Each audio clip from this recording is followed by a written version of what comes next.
As much as I speak against having a sequel to The Last Night because what was set up in The Last Night with Unicron being the Earth, I have found an idea that might actually be good for a movie. And that's kind of shocking to me. This idea came to me when I was comparing Unicron in The Last Night versus him in Rise of the Beast. Looking back at his portrayal in Transformers Prime, I have a couple ideas that can go from start to finish that can be structured into a working plot. So after the events of The Last Night, Unicron will still try to wake up. The presence of Cybertron disturbs the balance, so he will try to wake from his slumber and bring forth the apocalypse. Here we go again, with the Earth being in danger once more. But this time, it's really bad. This is the apocalypse. But the difference in this movie is there won't be any MacGuffins this time. So what we'll have is Optimus Prime and his fellow Autobots witnessing all these major catastrophes happening all over the globe. So instead of fighting Decepticons, the Autobots will have to fight these major disasters. They will have to help humanity get through these daring times. Hurricanes, earthquakes, floods, tsunamis, and don't forget volcanic eruptions. They can still fight a couple of Decepticons, but that won't be the point. The point is prevent Unicron from destroying life on Earth. Prevent the apocalypse, and this calls for a truce between Optimus Prime and his Autobots and Megatron and his Decepticons. And Quintessa is involved too. What a twist! And there should not be anything that Quintessa double-cross Optimus Prime to help Unicron, because in the post-credit scene in The Last Night, it really seems that she really want to kill Unicron. And it makes sense if she's really of Cybertron and Unicron really is her enemy. So no twists or betrayals like that. Let's not also do that with Megatron, because from all the movies we've seen of him, he cares about Cybertron. So him just joining Unicron wouldn't make sense either. It might seem like a similar rehash of the plot to the first season of Transformers Prime, but we can try to make that different. Why would the Decepticons want to help the Autobots?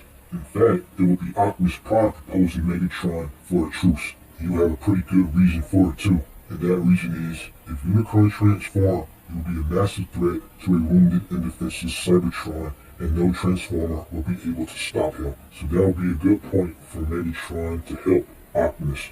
They can put aside their differences for the future of the Cybertronian race. Can't fight if there's nothing to fight for anymore once Unicron destroys everything. So that'll be something that the audience will be new to. The movie audience, by the way, those who have only seen the movies, if you watch the shows, then this has been done before. But to be made in live action will be pretty cool, and that gives him the chance to go up against some new enemies made by Unicron himself. I know we just had Scourge and the Terracons, but hey, this is a different premise. They will be playing defense this time. So those are two good main points that will be a major difference in this movie compared to the other movies that came before.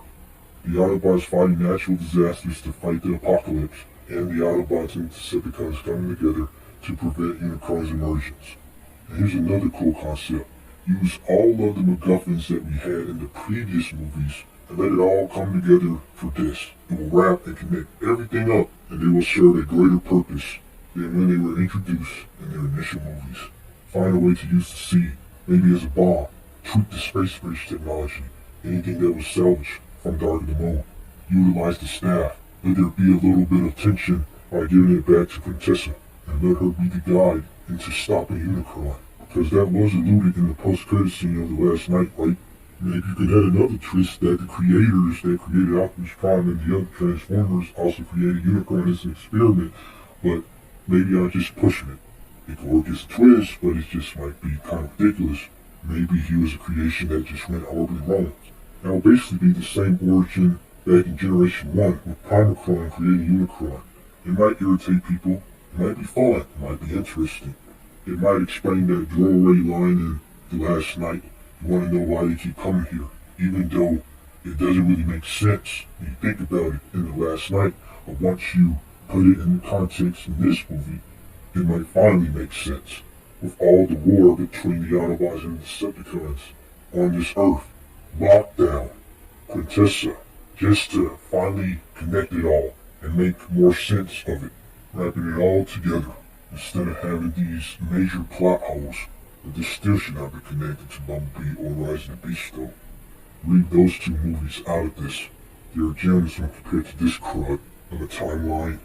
So as the Autobots, the Decepticons, and Quintessa confront Unicron, eventually have Quintessa killed off, She wasn't a very neat character to begin with. And let's have the Matrix of Leadership be the tool that Optimus used to kill Unicron. Now that will get people's applause.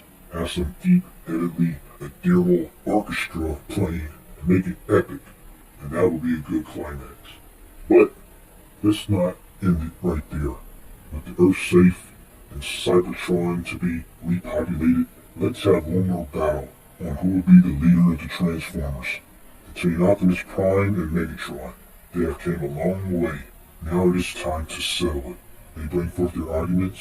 Megatron brings his case forward, saying that he has thought in the best interest for Cybertron, that he put Cybertron first.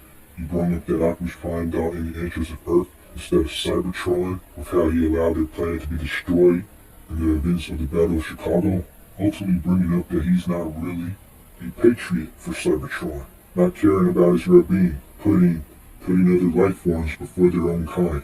Then Optimus makes his statement. You know what he will say.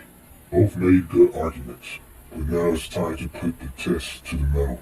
For those who remember the last episode of the first season of the Transformers 1984 cartoon, there was a duel, and whoever wins the duel can make terms that the loser had to abide by. The episode, Heavy Metal War. So they fight, and here's the thing, Megatron still has his ability to break into pieces as he had when he was Galvatron. Now to spice things up. So of course Optimus wins the battle, but because Megatron, being Megatron, he feels that he is worthy to lead Cybertron into the future. But Optimus must do what he must do, and he kills Megatron for the last time. And this will be the third time he's died in this series. That's kind of absurd when you think about it, but that could be the end for the Michael Bay Transformers movies. Wouldn't you all agree? Humanity can now be free of all the problems that came before with the Transformers, and the Autobots can return home. The war with the Decepticons is over. Megatron is dead. And let's be honest, last night kind of ended on a decent note. It had the Autobots return home.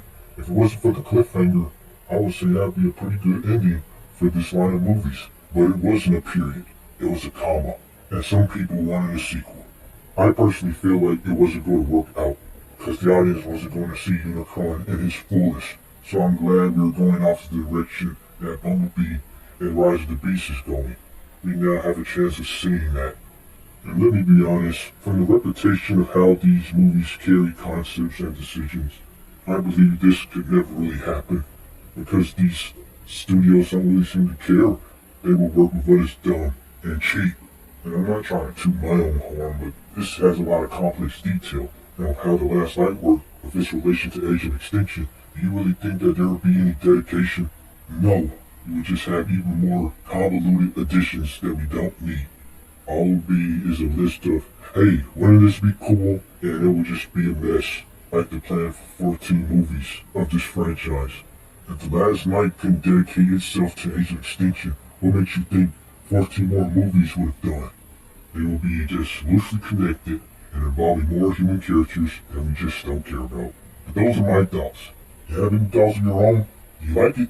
Do you wish we had a sequel to The Last Night? Share them in the comment section below.